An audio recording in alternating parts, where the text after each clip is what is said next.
Choyo sampo pa gyu trashi pa tuche tempe chinle yarngoda pege drolor zambe ze parache palden lame shabla solwade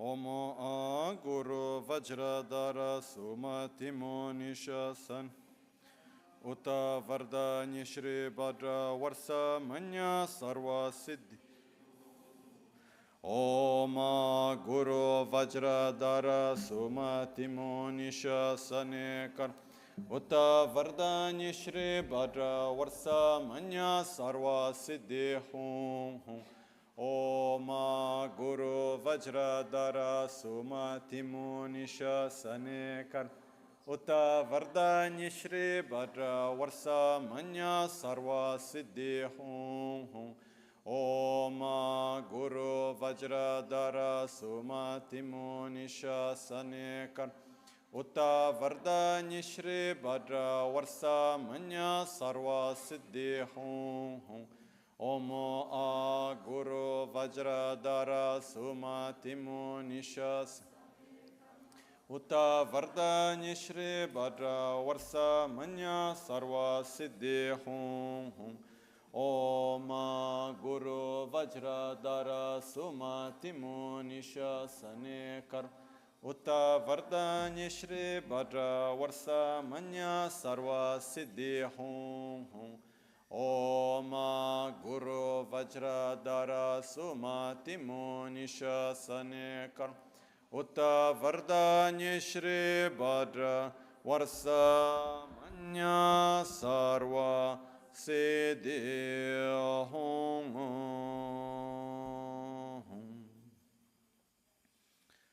Dagi Jetsun Lama Tuje Che Nyamda Dala Tuje Siksu So Gebe Shesan Dala Tendo So Oyon Sunge Nawa Tsedo So Tseji Ningne Solwa Debe Tse Dechen Korlo Visu Lekshune Yila Sambe Dede Malupa Gemel Hunge Drubra Jinge Lo Tsoni Sodan Dikdun Shapetse Dinge Namge Yinso Lekshune Labchen Tsoni Yonso Tsopadan Chera Nidun Chamra Jinge Lo Chancho Parge Ninsen Tukuntu Niu Peme Siudru Lekshune Chancho Drube Gegen Kunshishi Tungen Dela Drubra Jinge Lo Dagi Lona Chola Chokpadan Chemi samjur ngemba shiwada chedan tumbe dedem malupa beme lungi drubra chingelo dorna tingne tsera tamcheda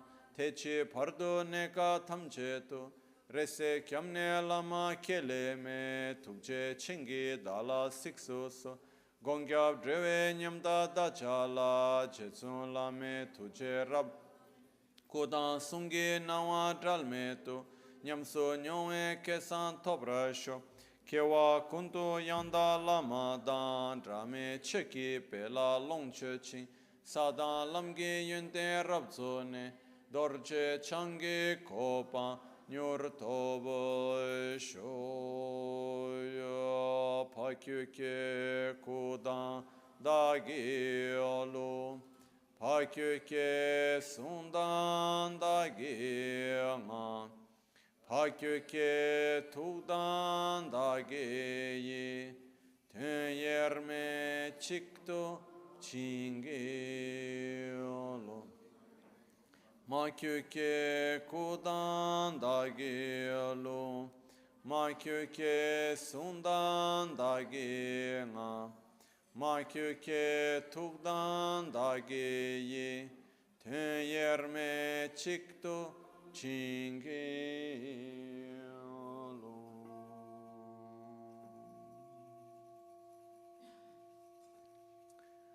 Om Muni Muni Mahamuni Shakyamuni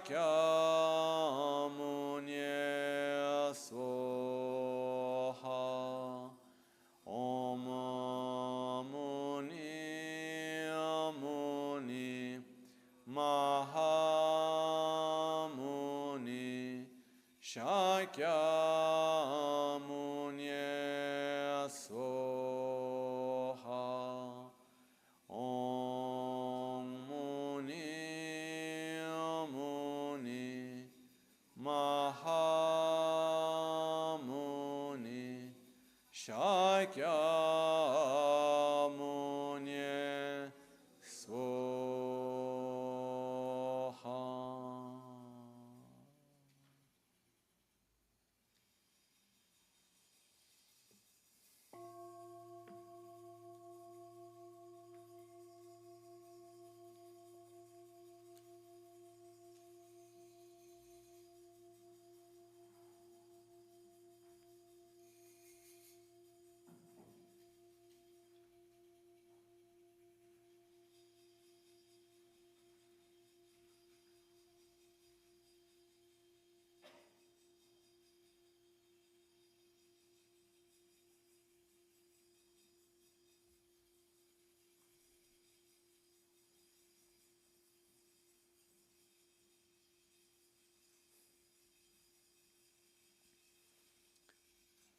Qualche anno fa, riuscite a sentire bene? A few years ago, Qualche anno fa a few years ho avuto ago, una bellissima opportunità I had a wonderful opportunity. in cui, grazie alla Magancia Thanks Rinpoche, to Lama Michel Rinpoche, mi trovavo in Cina I was in China e ho avuto un incontro and con I l'11° Panchalama. met the 11th Panchen Lama. Incontro che And it was non that a avevo grandi meeting aspettative. for which I didn't have great expectations. Until I meet someone, I'm open, but I don't have any kind of preconceived notions except for the place of where we met, just to contextualize the situation. We were in Beijing, and the meeting was within the Forbidden City. And there's a part of the Forbidden City, and during the time of the 9th Panchen Lama, or maybe before, and there was a monastery created within this temple. And so there was this reception hall at the time of Chinese emperors. It was beautiful. It seemed like entering onto a film, a movie set. And then I was in front of this marvelous person. It was a 15-minute meeting that was scheduled, turned into an hour and a half. He really touched me deeply. And in this meeting, he said something that really touched me.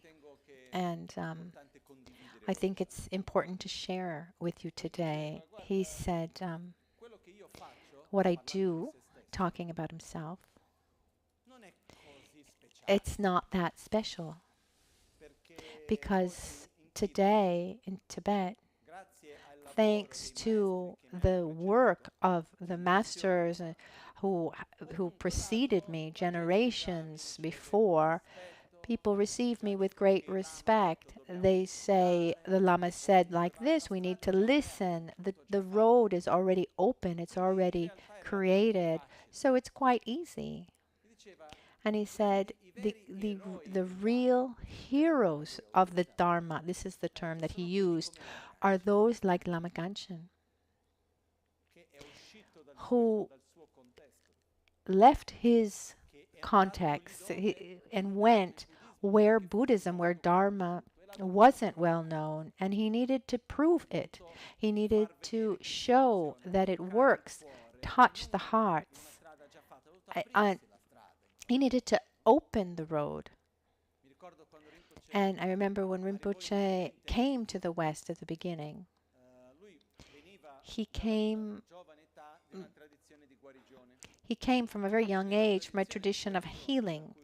And in this healing tradition, the one that he came from, and one healing technique came through blowing, and in Greece was one of the first places he went. Many people came to see this healing Lama. Oh, I hurt here, I have a pain here, and he would just spit. He would blow, and people would say, I know how to do that too, and they would blow on him backwards. And then maybe a week later, they would go back and say, "Thank you, I'm fine.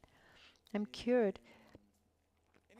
And Rinpoche had this great quality of being one of the most real people, absolutely free of any taboo or preconceived notion. Many beautiful stories.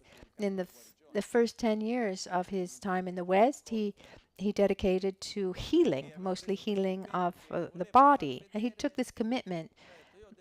He said, I want to prove that Dharma works.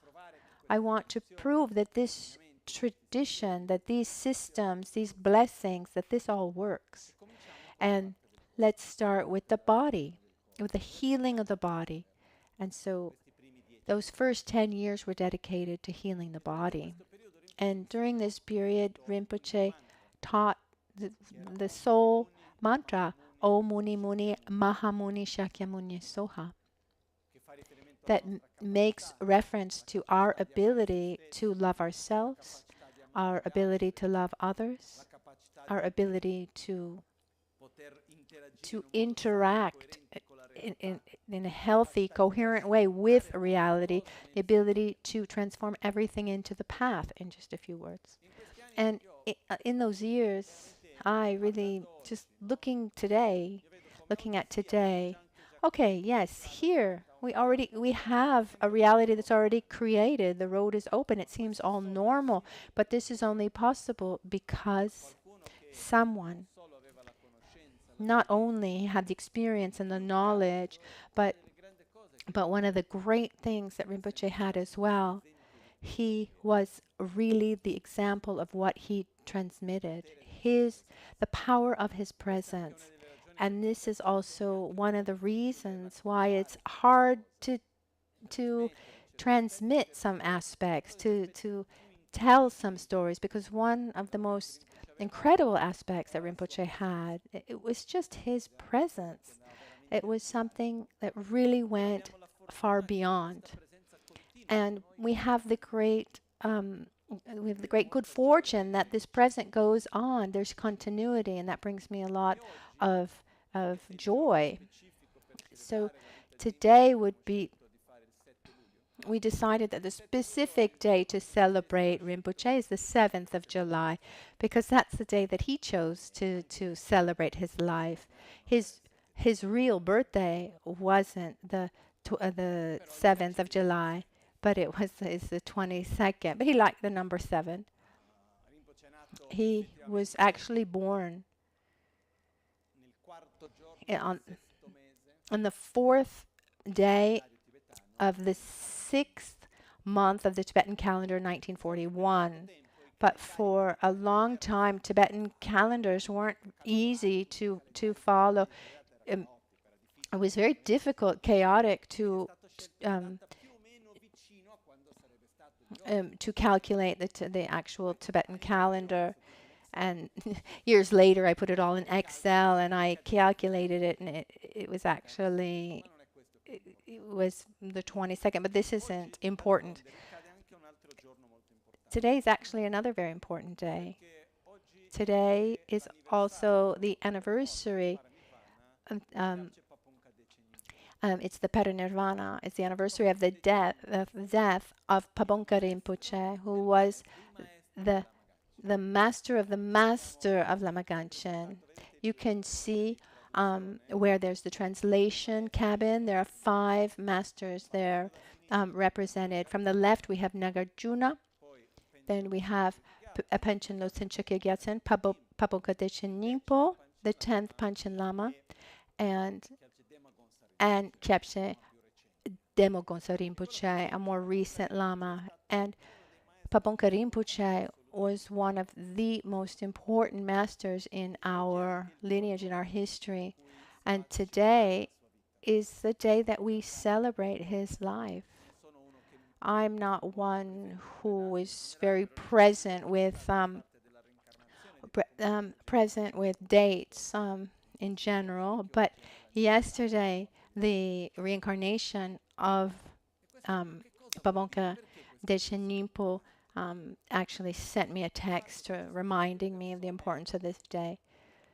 This shows, I mean, these are people who had great qualities. I mean, there were many, but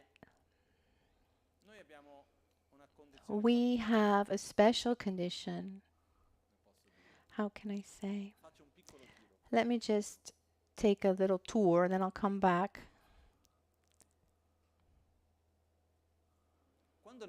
When we think about someone, for example, someone with whom we have a special bond, where we have shared beautiful experiences, a feeling of gratitude, of love, of joy, can be a family member or a friend, a spiritual guide, someone. And when we think about that person, we connect with those feelings, don't we? Naturally, we do. There's a concept that's traditionally called, we say, the wisdom being, and we have the commitment being and the wisdom being. So, for example, if we have a photo of someone, Lama Caroline on the throne, those who know her, I mean, most of us know her, we connect with her, don't we? We think about her. So the photograph is the Samaya Sattva, is the commitment being, and her being is the wisdom being, not the photo. When we see the photo, when we think about someone, when we hear someone's name or hear someone's voice, these are different ways to connect with that person. And when we connect with certain beings who are important to us, we enter into contact not just with the feeling, but with so much that they have also transmitted to us. It's interesting to see that along a spiritual path, one of the most important things that's what's important to us is what we call a lineage. And a lineage is not simply a line of transmission given from one to another. Oh, this is important because he taught us something. It goes far beyond that. It's difficult to put into words. But what happens is, among all the things that were transmitted, without taking away anything from the meditation techniques or the teachings themselves, but I think one of the most important things that are transmitted is that feeling of love and trust that is handed down from generation to generation. Not simply trust in one in the other, but it's also our belief in ourselves. Because the reason why these masters transmitted what they transmitted, when I think about the life of Lama Ganchen, everything he did, one quality that comes to my mind is this amazing ability he had to transform himself according to the situation, to adapt according to the situation where he found himself, a kind of chameleon. And I've never seen anyone like him. I have certain memories, certain moments that really went beyond. And even when he was here in Italy, I mean, this wasn't his culture, but he always was able to connect, find that way to transmit something deeply and give give us some trust. And one reason, you have to ask him what the real reasons are, but I think one of the reasons was love, but also this trust that he had in each one of us. He, not in the sense of I trust you will always tell me the truth. No, trust, belief. Like if I take, for example, a very precious object and I give it to you in your hands, it means that I believe that you are capable. I trust you to keep it, that you're not going to drop it. I believe if I give it to you, I think you're going to hold it well. Rinpoche gave to us what he had that was of the greatest importance, and he chose us. He chose us to transmit his experience, his knowledge, his teachings, what he received, realized, and he transmitted all of this, but based on a trust that we can, this trust that we not only will be good custodians of all of this, but that we will also transmit it. So, for example, this day of the Parinirvana of Pabonka Rinpoche, this is a time where we can also connect to that same trust and belief in ourselves. So I see that you believe in me, but because you believe in me, then I need to believe in myself. I hope that that logic is clear. I don't know if I'm able, but you think that I can, and I trust you, so I think that I can do it too. So the first mantra that Rinpoche transmitted when he arrived was Om Muni Muni Mahamuni Shakyamuni Soha. And for about 10 years, he taught mostly this mantra. Then there was the practice of White Tara, the 21 Taras. And then there was the protector puja. But mostly it was this. The 4 unlimited meditations. Then he added 3. And then someone not understanding much, they nicknamed him the Lama of the one mantra Lama. But it's something marvelous, because first of all, we need to connect with the root. We need to understand why we're here. We need to allow ourselves to feel before we understand. And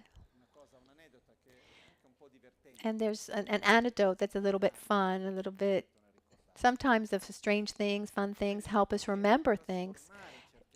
I was able to transform certain aspects. Once he told me that when he got to Greece, he was teaching the mantra, or transmitting the mantra of Buddha Shakyamuni, Om Muni Muni, which means ability, Mahamuni, which means great ability, Shakyamuni. You can translate it as supreme ability, Soha, let it be so. And then at a certain point, the people were giggling. They were a little bit uncomfortable. And he were singing the mantra, someone a little bit uncomfortable. And at a certain point, he asked, what's going on? And they didn't really want to say. And then someone said, you know, in Greek, Muni means vagina. And so Muni, Maha Muni, Shakyamuni. And Rinpoche, instead of saying, oh, let's change the mantra, he said, oh, how wonderful. Here, let's enjoy even more. And after a while, the word took on a new meaning.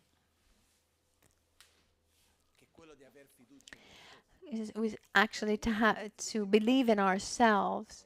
And one of the first things that Rinpoche transmitted us in a very simple but very deep way was, and it's one of the greatest challenges that we have still today, is being able to distinguish between our friends and our enemies, our true friends and our fake friends. And we're not talking about people. What are those things, those habits that we do, that we like, but that are harmful to us? Those are false friends. What are those? What about the false friends that apparently we don't like, but actually are very beneficial to us? Real friends. We're talking about 1987 when he gave these teachings. And he repeated again and again this fact that first of all we need to have the right friends with our own habits, with our own choices. The things that are good for us should be cultivated, even if it's difficult, tiresome, and the things that are bad for us need to be abandoned, even if we like it. And in a very kind way, friends, enemies, giving the example of coffee or whatever. But it's one point that even today is extremely valid for all of us here. And actually, things are very simple, but we like to complicate them, and we like to philosophize. But the base, the foundation is that. That's the first muni. The first ability has to do with loving ourselves. Has to do with allowing ourselves to see what is good for me, and what's bad for me I need to stop nourishing. Remembering that to be able to do it, we need to permit ourselves, we need to allow ourselves to welcome ourselves, to be kind with ourselves. And he said at the beginning when he got to Greece, Rinpoche told me, people would come and talk to him and he would listen. And he say that he wasn't understanding. He didn't speak English at the time, and there wasn't always a translator present. So the first translator, for Lama Ganshin it was Claudio Cipullo, who's now here at the center, and whose health is a little fragile. That's why he's not here personally. But he would say that people would come to see him and they would talk for hours, and he would just answer, no problem. What do you mean? Look at this. No problem. And he would stay there. Really? Really? No problem. After a while, the people would come back and say, thank you. I'm really better. It all went better. And what he told me was, the secret is being present, listening to people with love. That's what people needed. People needed to be accepted. When we're in front of someone who is balanced, who welcomes us, with love, that is worth so much. And Rinpoche always did this. He had more intimate friends than anyone I've ever met. I used to joke saying, you're one of the 1,500 intimate friends of Rinpoche, and maybe that's not even a high enough number. But he was incredible, the way he would open up his heart to everyone and be so present. And for him, there were no taboos. No judgments, no preconceived notions. And what he showed us in this first muni, this first passage, what he showed us is what we need to do towards ourselves. Because in loving ourselves, being happy surrounded by beautiful things is quite easy, but accepting the parts that we don't like so much, that are not so good for us, and stopping, accepting, but realizing and being able to not nourish that anymore. That first listening, that loving acceptance, we can do that for ourselves too. That's what will allow us to have more clarity and choose another path.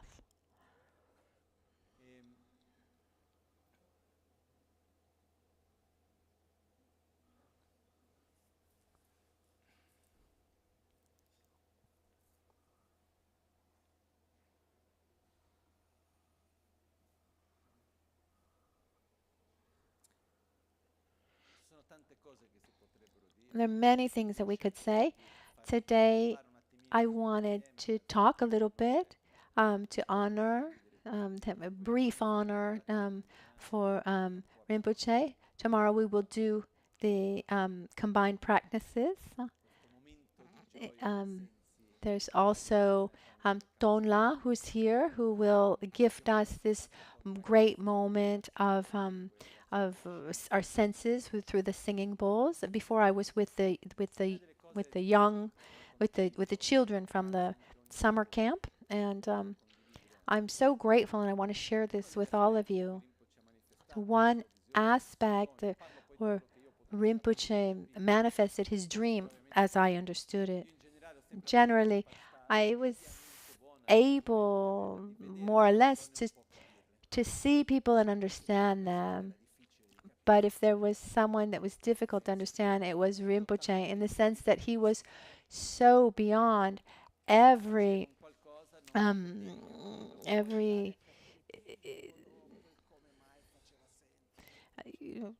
anything out of the norm. He was completely out of the norm. But what he showed many times was that he was actually one of incredibly faithful to his tradition, to his lineage, to his practices. He was amazingly traditional, but also, we can say, not traditionalist, in the sense he was not attached to how things needed to be. But his objective instead, as he said many times, was not Buddhism, but was inner peace. And as a consequence, peace in the world. And I remember this today because with the young people, these kids who were here for a week, there were 46 kids between 9 and 19 years old. The objective is not to teach them Buddhism, but to help them have an experience that transforms them positively. And this is what I lived with Rinpoche along the trips we took, and during teachings, the times we spent together. We weren't there because we needed to create the Buddhist academic school, but to create conditions that would help all of us along our path to develop the most beautiful parts of ourselves. And this, to the best of our abilities, this is what we carry forward. I remember times where Rinpoche organized events, and I remember sometimes there were situations with an attitude that was quite pragmatic and linear in certain terms. As a child, it's said sometimes that in generations, that maybe one can seem a lot like a grandparent, and I was told that I was very similar to my grandfather, who died very recently. And so sometimes I would say to Rinpoche, no, this can't work. You can't ask water to dry up. Nothing against water, but its job is not to dry. And he would say, and because his objective wasn't about what was happening, or that something needed to be done quickly and correctly. No, his priority was the process that the person was going through, how that person was transforming his mind. Often, I would go to Rinpoche and say, well, this isn't working, such and such. He'd say, I know, but it's really good for that person. And this reminds me of something I'd like to say just to conclude. There are 3 aspects of what we live. There's that first aspect we give importance to what we're doing, what we do. There's the practical aspects of what we do, etc., etc. And then there's a deeper level, which is how we do what we do. What's our motivation? What's the attitude? With what emotion? What's the inner attitude that we have when we do what we do? And on a third level, the third level is, how does that experience transform us? Who do we become in front of this experience? And this is our priority, how we transform. And Rinpoche taught us so many things, gave us so many methods and practices, and we need different approaches. But among all these practices and teachings, everything that we have, the creation of this place, so the continuation of this lineage, etc. But our priority is, how is this experience transforming us? How, little by little, are we becoming people who, little by little, we are winning this challenge of being able to live in peace? I think I'm extremely lucky, and I'm not alone. I have this incredible opportunity to know him, but all of us who continue this process, a path of transformation, it's something that gives me the most joy, is this feeling, this perception and certainty, not based on a conceptual process, but on direct experience, that when we were close to Rinpoche, was like being close to someone close to a magician. And one of the most beautiful things is that even if physically he wasn't there physically with us, his magic lives on and is present here with us. This is something I've been able to see many, many times. So let's take advantage of this opportunity, and it's up to us to keep it alive, and we can do it. We do it. We are doing it, each one of us. And so I don't want to speak too long. Tomorrow we'll have more time. But I wanted to take these 2 days to talk about Rinpoche. I wanted to tell stories about Rinpoche, stories that touched all of us.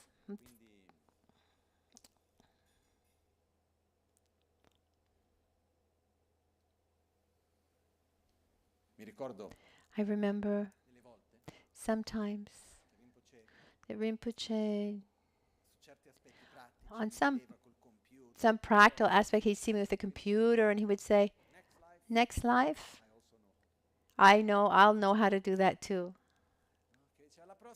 Next life, you'll see that I'll be good at computers too.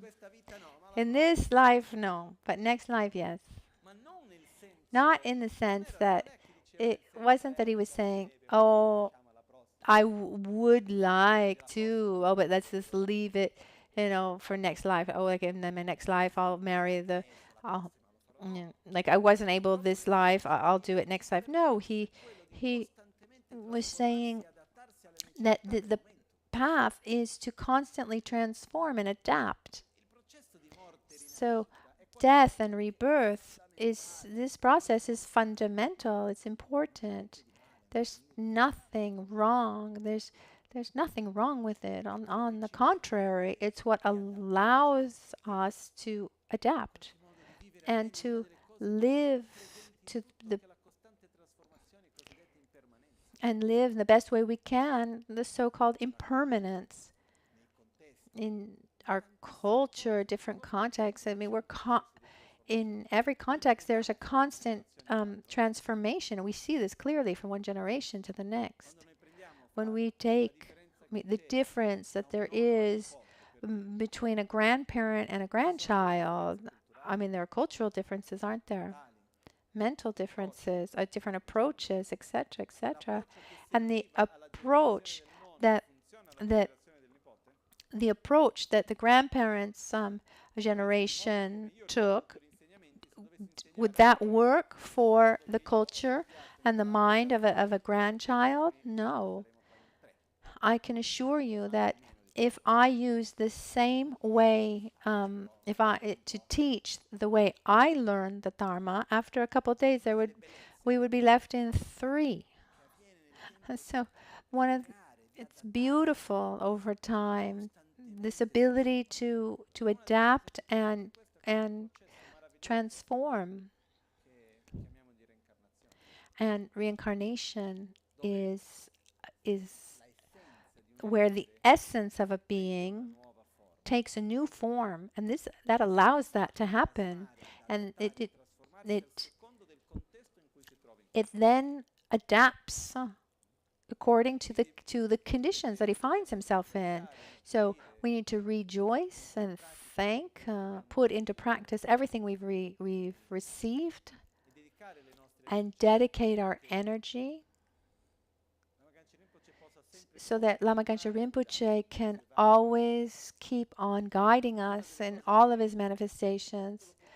I had this great opportunity to understand, to feel, not so conceptually, but to feel. I don't know how to say it well, and also because I don't want to go on too long.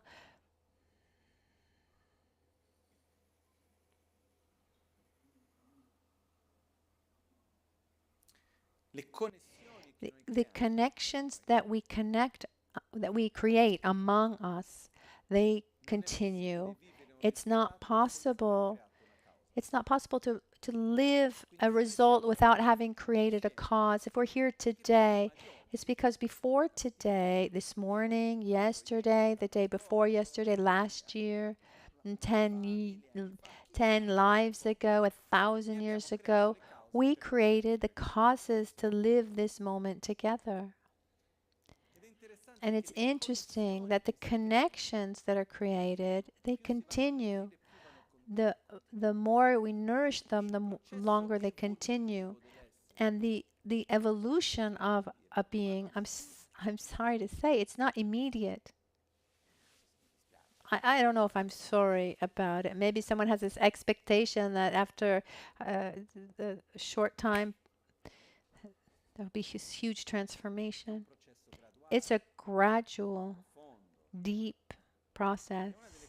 And what I've been able to see and more than understand, but there are many beings, many people, those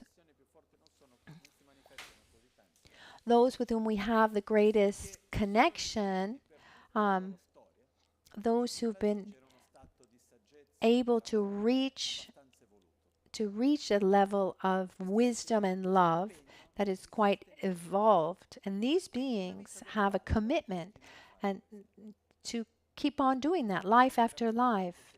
Here, this is represented here to my left, where there's that white window, Buddha Vairocana above. There are 4 images, and the 5th one, let's start with the 6th. There's a horse, etc. That is the first life formally recognized of Kyabchen Trijang Dorje Chan, the master of Lama Ganchen. And then there are his various incarnations up to the one that was Lama Ganchen's master, you can see represented larger. So in the history, there are these beings who life after life keep up this job. So these connections that are created, they go on from life to life. When someone touches our heart deeply and we don't know why we have trust in them. I remember when I met Lama Ganchen, I was 5 years old. We were in a Japanese restaurant in Sao Paulo. No one told me anything about him. My mother said, today we're going to meet somebody different. She didn't say, oh, no one, pumped up my head about it. But I remember the moment I saw him, I remember that inner feeling of total trust, I mean, more than I had for my own parents. I had wonderful relationship with my parents. And so this is when there's that seed and you add water and something sprouts. And we have these connections. When there's something today that touches our heart, it's because that seed has already sprouted before. It has, over time, it's come from the past. Because our understanding of time is very limited, very relative. But somehow we've been together for a long time, and it's important to know how to take advantage of this moment as best as we can, assimilate, and not get lost with the distractions of life, because I don't know why, for what reasons we are here. I knew marvelous people, including Lama Michel Rinpoche. How is it? I mean, it's so strange that we're here. Sometimes I look at myself from outside and I think, how is this possible? I mean, we're here days and days and days to make a drawing with sand, and just to then take it apart, to destroy it. We're here for hours and hours saying things that most people don't understand. I'm Brazilian, Italian, and we're here reciting in Tibetan. It was strange, in some ways. And sometimes it's hard. Sometimes I'm not even able to get to a logical conclusion as to why we're here in this planet with these billions of people. They say we're 8 billion people on this planet. I've never counted them myself, but why? Why have I had this opportunity to be close to these masters? Why many of us have had that? Why are we here and we still have these unique opportunities? It does not make us better than anyone else. It's not that we're better than anyone else, but we have a unique opportunity. And so in Tibetan we say Zinkyong Pelson. We need to uphold, maintain, increase, and spread what that precious gift that we receive. We need to hold it well. We need to develop it even more and then share it with others. That's what we need to do. It's the best offering that we can also make to our masters. This is more or less everything, but tomorrow we'll have more time to talk, to be together. But I am convinced that in this lifetime, in our lives, the greatest power of transformation comes from meeting. When we meet someone, when we see someone who touches our heart. Yes, there are holy places, beautiful places, but the greatest power of transformation comes when we look into someone's eyes, someone who's then becomes part of our life. If we were to summarize Lama Ganchen, which is not possible, but we could say that he was a person. I can't say everyone, but the great majority, there was a before and an after in a good way when they met him.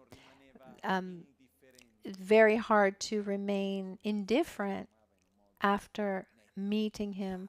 one was actually transformed in a very clear way. This is this ability to bless. Because in that process of blessing, so the one who blesses creates a condition that sprouts, that helps grow what is inside that being.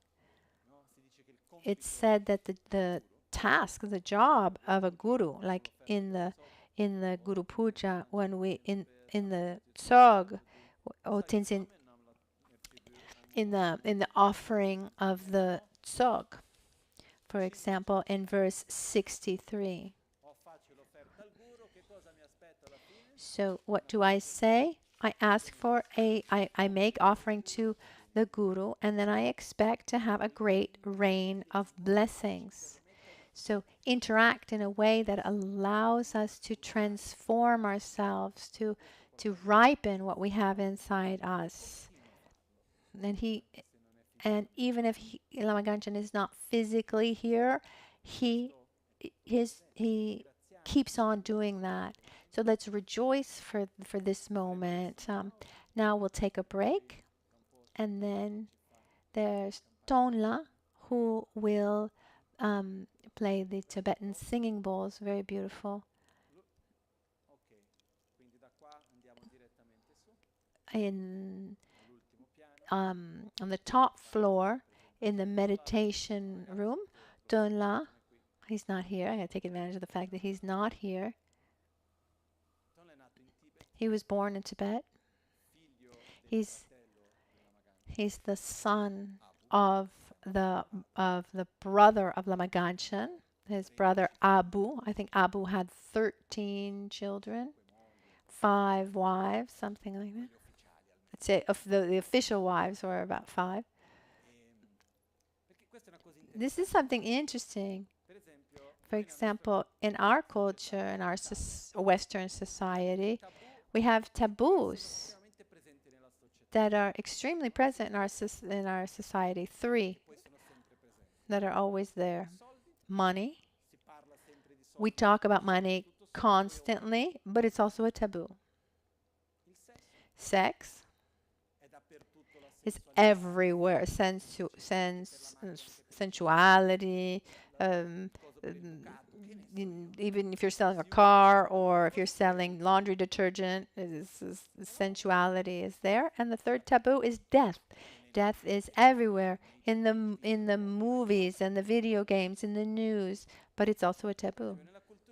In Tibetan culture, the original Tibetan culture today, I don't know, sex is not a taboo. It's like, and neither is death or money. So Abu had 5 wives that we knew about. Others I don't know.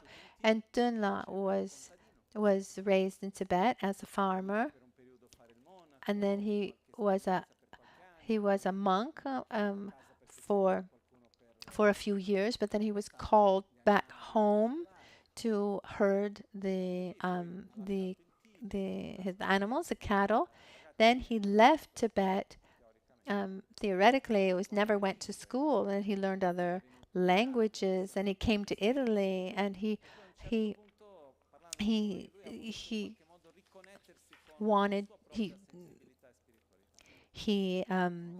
started a business, and then he wanted to reconnect with his spirituality, and he's found that with his Tibetan singing bowls. I'm really proud of him. He's been able, and he keeps doing this. I've asked Tonla to do this, not for just the beauty of the singing bowls, but it's his. He was very close to Lama Ganchen Rinpoche as a disciple, but also his family. He represents Tibet and Rinpoche's family. So now it's time for our dedications.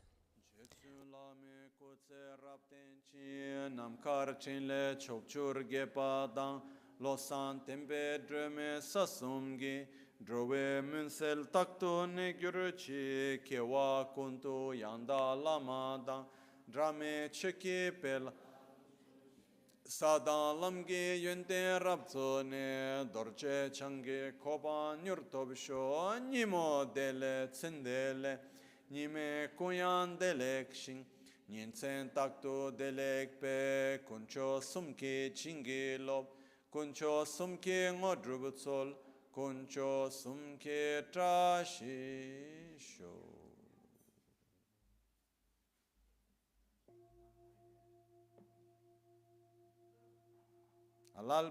At dawn or at dusk, at night or midday, may the three jewels grant us their blessings.